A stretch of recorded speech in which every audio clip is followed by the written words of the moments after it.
Welcome back. We have skipped ahead a few chapters. We are now in chapter 10.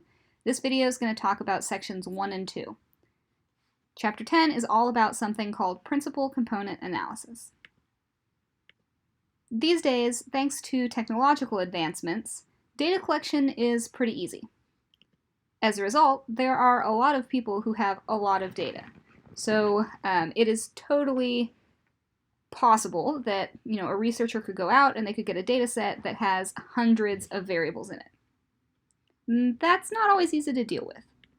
Now, again, thanks to technology, sometimes it's not too bad.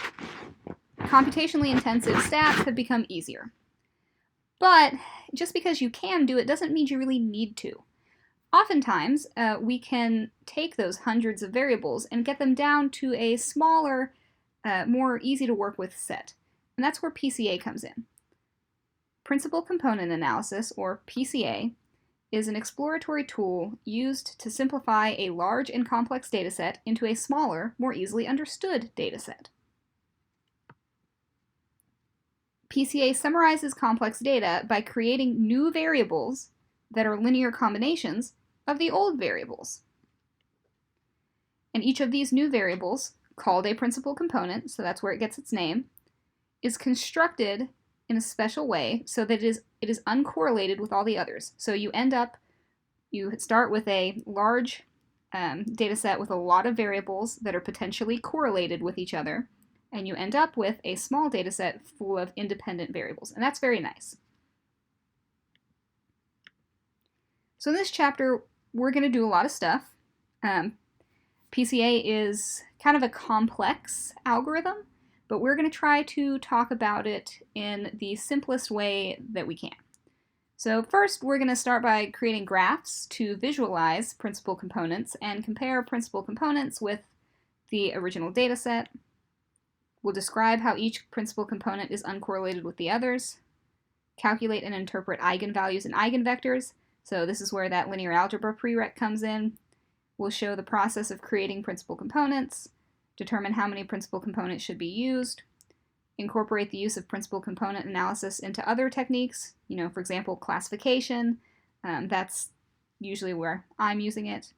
And then we could describe this with matrix algebra. So think linear algebra on steroids. You get matrix algebra, which is how all of the formulas you're going to see are usually represented. So to start, let's just talk about a little example of when we do this and kind of what it means in context. That can be easier to understand what's going on. Suppose we've got some wine bottles in a cellar. We can describe each wine by many characteristics. So we looked at that wine data set before, and it had a lot of variables in it. For example, the color, the sweetness, the acidity, lots of stuff. Many of those characteristics will measure the same thing, so they're kind of redundant. In that case, we don't need all of them. We could actually summarize each wine with fewer characteristics. We could say we could describe each of them with 25 characteristics. You probably don't need all 25 to summarize each one. Maybe you can do it with 10. That idea is called dimension reduction. So you can think of, say you have a data set with n rows and p columns. Its dimensions are n by p.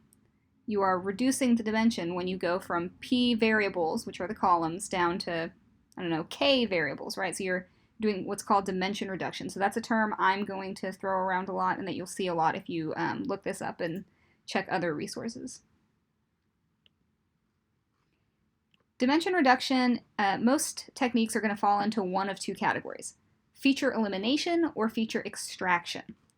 So feature elimination, just like it sounds, you're reducing your feature space, which is your variables, by eliminating features.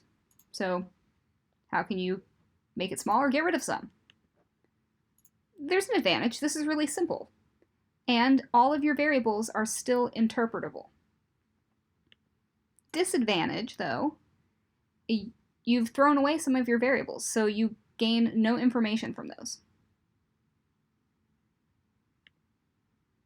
Feature extraction, on the other hand, This is when you create new variables that are combinations of the old ones in a specific way. You order them by how well they predict your dependent variable, and then you drop the ones that you deem least important.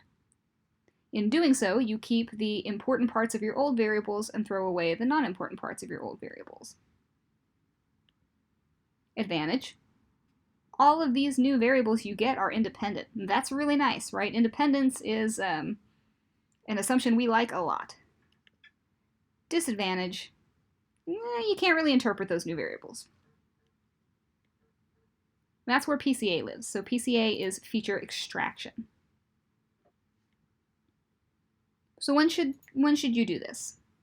Well, do you want to reduce the number of variables, but you aren't able to identify which ones to completely remove? You wouldn't want to accidentally remove an important one in your feature elimination. Do you want to ensure your variables are independent of one another? And are you comfortable making your independent variable less interpretable? Well, if you said yes to all three of these questions, then PCA is for you. If you said no to question 3, PCA is not for you. So that's a big deal, as you have to be willing to make that sacrifice here. And oftentimes we are. Oftentimes, if you're not really interested in your variables specifically, that's fine. So that was a brief introduction to what PCA is. We'll get into the details a lot in the remainder of this chapter, but for now, just a, hey, what is it? Now, let's talk about some different ways you can visualize things. So really, the remainder of this video is just kind of me showing you some tools that might come up in your homework assignment. First, creating 3D plots in R. When we've got 3 variables, we can make a 3D plot. There's a picture of a 3D plot, and here's where that came from. So first, I used colors. I saved a vector called colors, gold, purple, and green. You can give them names there, or you can give them hexadecimal color codes. Both work. Then I used the function colors to apply those colors to the species variable in the iris dataset. Note, iris dataset. It's a dataset about flowers. It is a very famous dataset in statistics. So you may or may not have seen it before, for example, in like the data science class or something. So we've got our colors set up. Now we want to make a scatter plot. This is going to involve you have to install the Scatterplot 3D package. So see this Scatterplot 3D, the name of the function? That's the name of the package too, and you need to install that before you can use this. But we've done that. Well, we haven't, but let's say we did for the slide. So say we've done that. Scatterplot 3D is the function we want. You give it the 3 variables that you want. So I've taken the iris data frame and I've subset it. So I'm giving it columns 1 through 3 of that data frame. And then what else am I doing here? Well, it starts off by labeling the X, Y, and Z axis with the default names. I didn't like them, so I added a title. That's the main. X lab, Y lab, and Z lab. Those are the labels for your axes. PCH is that this makes a plot with open circles that aren't filled in. PCH equal to 16 gives you a different dot shape, and the dot shape that's number 16 is nice filled in dots. Color equals colors, well, put some colors on the dots, so that helps us see there are 3 types of flowers in here, and we see them now kind of in clusters. And then box equals false. There's normally a box around this, so figure 10.1 in your book kind of has a box on it. I didn't want that, so I turned it off. You can also turn on and off the grid on the bottom there. You might be wondering, that's not a ggplot function. We've only been using ggplot. You don't like using plot. I don't. And you can do this with ggplot or something very much like it. However, it is not simple. And if this was a data visualization course, we would jump right into that because it is pretty fun, but it's not. So we're just going to use the simple functions that we can find. And that's why we're kind of stepping away from ggplot momentarily.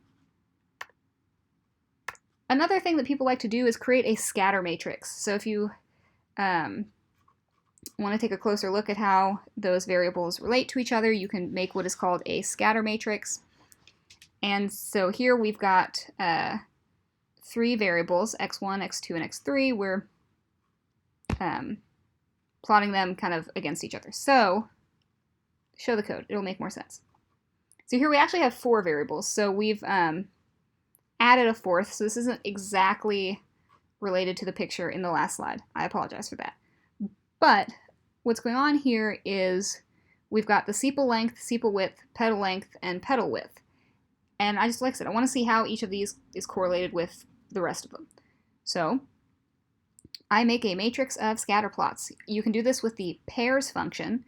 You give it the data, and then I added that I want it to color things so we can still see those clusters from the last slide. And it makes that plot up there. Again, can you do this with ggplot? Yes. Is it easy? No. So if that's an adventure you want to embark on your own, awesome, do that. If not, then this is fine. And the point of this graph is that each of these 2D scatter plots can be thought of as a projection or shadow of the 3D plot from before. At least some of them, because like I said, we've got 4 variables here. We only had 3 variables on the last slide. And this can help us see patterns that weren't so obvious in our 3D plot. It can also help us when we have more than 3 variables. Okay, what if I want to put multiple lines on one graph? So leaving 3D dot plots behind, I just want to make a regular old line graph, but I need more than one line. Multiple ways you can go about this, and it kind of depends what your data looks like. So here we go. Here's what I mean. I've got a graph. I have a red line and a blue line. Here's my data. So the tibble there, you can pretty much ignore everything I'm doing. I'm just making data. That's not an important part of this process. I just needed some data to plot. So I've got my time, my x, my y1, and my y2.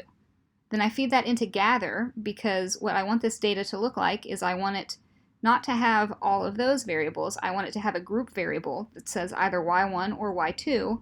Then I want all of the y's in a column called observation, and then times an x. So ggplot, geom line. For the aesthetics, time on the x, observation on the y. And then, if I say color equals group, it's going to split it into 2 groups and give each one its own color. So it made the 2 lines for me. So this is one option. And that's if your data is in that format, where the groups are one of your variables, right? So the variable for your group. What if it's not like that? What if that gather call was missing there? You can still do it. So basically the same plot. I've changed up some colors and things, but same concept. But now, what I do is I have 2 geom line layers. I have a geom line for y1 and a geom line for y2. And I gave them, or at least I gave the second one a color. I said that one was pink. If not, you'd end up with 2 black lines, and that can be okay, but I wanted to add some colors. So this shows you 2 ways that you can do this.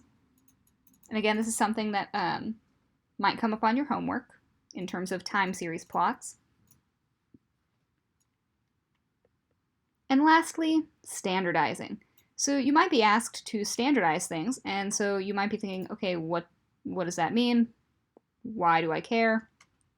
Well, often when you've got, a data set, especially with 100 variables in it, these variables are going to be on very different scales. What I mean by that is one might be measured in 100,000s and one might be a decimal. In that case, the variable with really large numbers is going to overwhelm the variable with really small numbers. And then when you're trying to decide which variables contribute the most to your dependent variable, the one with the really large numbers is going to win. But that might not be true. And so to see that, you need to put everything on the same scale. How do we do that in MA220? Correct! We used z-scores. So remember, z-score formula, x minus the mean of x divided by the standard deviation of x. So you'd apply that to all of your variables, and then, ta-da, they're on the same scale. So you now have all the tools that you need to go do this first homework assignment. So I will see you next time.